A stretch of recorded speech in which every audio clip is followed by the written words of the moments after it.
Okay, time to get into the idea of using one-shots to build a campaign. So, actually, I'm going to pull from good old Candlekeep Mysteries. I got a little bookmark and everything all set up for this. So, this is based off of like a adventure my group and I recently did. As the hero arrives himself. Yeah, we're trying to make a video. Yes, alright. Go play. Yes. Yes, we're recording. Now go play. Yeah. Yep, he's got to be the star of everything. Anyway, back to business. So, with the group I'm in, what we did was used good old Candlekeep Mysteries as kind of like an introductory to the whole concept and everything, because there are a couple new players that are getting into it and everything. So, this was their first introduction. Yes, I know, you need attention, huh? Yes, you want to make another appearance? Yes. Oh, here we go. Yes, I know, you need attention. Yeah. Yeah, he's so needy. He wants so much attention.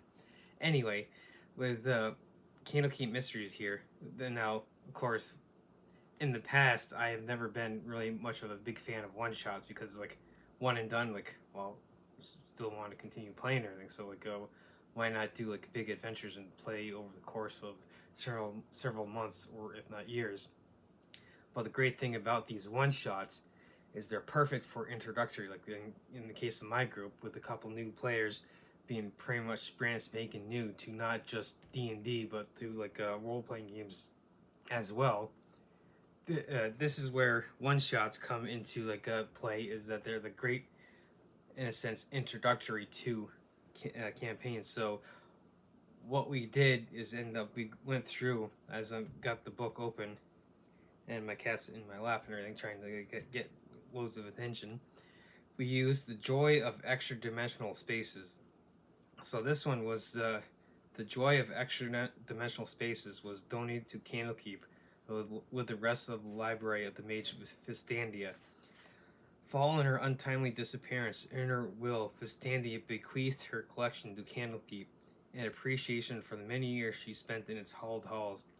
This book is a treatise on extra-dimensional spaces similar to those created by Mordecai's magnificent mansion spell. This information alone would make it worthy of note, but Vistandia's addition in the margins are even more interesting. In arcane shorthand, she details how she created a permanent Mordecai's magnificent mansion spell and records the command word to open the mansion's doorway. Many researchers perused this book over the years spent in Candlekeep, but knowledge of the command word was useless without location of the gateway to the mansion, until a chance discovery by the sage Matreos, an expert in the application and removal of curses. Upon arriving at Candlekeep to further his expertise, Matreos cast Detect Magic, as was his habit. The spell revealed the gateway to the very study room he had been assigned. Forgetting about his earlier purpose, Matreus asked for any knowledge who might have created such a gateway. Research by the Avowed revealed that Fistandia requested this room each time she visited the keep. They also turned up mysterious reports that she rarely left the room for weeks at a time. Rumors said that she was even seen to not even seen to eat or sleep during her visits. She would, however, go missing for hours at a time. Matreus concluded that she must have gone through the gateway during those absences. By searching through the books Fistandia donated to the library, he found the command word to open the portal and stepped inside. So that's pretty much like the whole synopsis of the adventure. Like the PCs are in there to kind of like investigate the kind of like the disappearance of Atreus and everything. So that's like what we did. So now this is obviously set in the Forgotten Realms campaign setting, being at Candlekeep and everything. So, but we kind of like, especially the DM and of course us, the players, just kind of went along, took kind of liberties. So we were from a town just outside of Candlekeep called Mount Settle and everything. So kind of creating our own twist on it. And so we come into Candlekeep. Like I had actually played through as a dwarven cleric, and so in order to get into Candlekeep, we each had to come up with like some book or something that we would be able to like, okay, here's our entrance fee into Candlekeep. So, like for instance, me, I ended up making like a copy of like my holy books, being a cleric and everything. And so, of course, with the rolling, I ended up like a fudge, fudging it, and like I had to end up not giving my actual original copy and keep the copy that I had made that I was originally going to give them to so I had to keep the copy of the copy and give the original to them to get in. So we did get in, and we actually did go through the whole adventure and everything. So this lasted probably like about 3 sessions, like 2 or 3 sessions and everything. So we were able to get through the whole thing.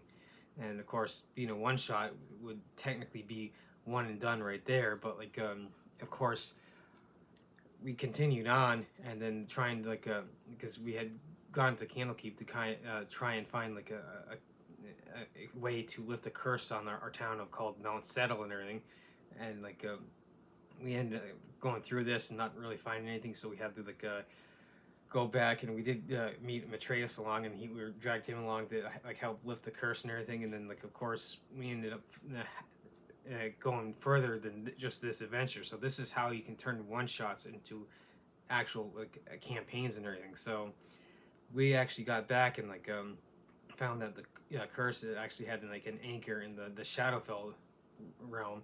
So this is where we, in a sense, were able to turn a one shot into an actual, like, in a sense, campaign and everything. So we ended up going through the Shadowfell, and like we probably had like another like 4 or 5 sessions where we went through the whole Shadowfell, like through a whole series of adventures and stuff, and like we ended up like going across like what's similar to like the River Styx in Greek mythology, and of course we each had to pay like a price or something to be able to get across the ferry to get across the river, and lo and behold, like through all our adventures, we did find the Festandia herself and everything, and then we were able to all get back to like a good old town of Mount Settle and everything, and like save the town, and we were able to destroy the anchor, and like and it pretty much was like a campaign unto itself, or like prolonged in this case like a just a prolonged adventure and everything. So like a prolonged one shot, or like you could see how like we took a one shot with this joy of extra dimensional spaces and turned it into an actual like series and everything. Yes, you want to read the book, huh? Yes, I know. Yeah. Yes, always needs attention. Anyway, and so this is how like my group was, or like our DM was able to turn a one shot into an actual like a series. And so of course subsequently we are getting into like other like instance one shots, because like a bunch of us want to like try like new things. I mean, I'm still kind of like I would like to sit here and play campaign after campaign against like of like stuff like D&D and everything, because like I'm a big fan of high fantasy and stuff. But like I'm sitting back and I'm actually enjoying these in the sense of like one shots, or that we're kind of doing, or condensed campaigns, because we're being able to try new things. So like we just recently after this we got into Call of Cthulhu, and so we did like a kind of like a abbreviated campaign in that and everything. So but the scope of this is the kind of like showcase like our first adventure with the Joy of Extra Dimensional Spaces one shot, and how you can actually turn that into like a series of adventures, and quite possibly turn it into like a not just a series of adventures but a whole campaign. So you don't necessarily need to like come up with a whole campaign idea all on yourself and everything. And so the idea of using like a one shot like as like a springboard, if you say, into like a whole campaign setting is a good could be like a quite good way to like get into like the whole campaign idea. So now of course the to use that idea of like one shots in the campaign, we got the Candlekeep Mysteries here, so like you could basically like pick and choose which ones you want and everything.